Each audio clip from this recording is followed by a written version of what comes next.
Ну а Новый год начнется скоро и в Главном управлении Почты России, прямо здесь, на Дзержинского, 4. Здесь при входе вы можете взять красивую открытку с Чисханом и Харчаной, написать свои пожелания и отправить в любую точку страны.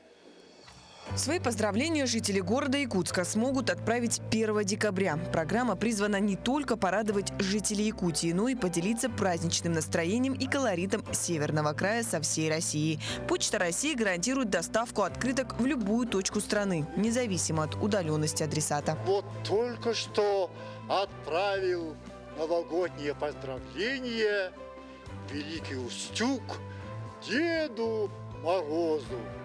Всего для участия в акции подготовлено 6000 эксклюзивных открыток, выполненных в ярком и запоминающемся стиле. Дизайн открыток разработан специально для этого мероприятия и отражает неповторимый колорит якутской зимы. Ну, пока мы только начали эту акцию, да, и можно сказать, что она официально запускается с 1 декабря и будет длиться весь декабрь, да, но уже видно, что те открытки с символикой фестиваля «Зима начинается с Якутии», которые мы разместили у операторов вот здесь на главпочтамте, они пользуются спросом. Те, которые были у нас, они уже, можно сказать, заканчиваются.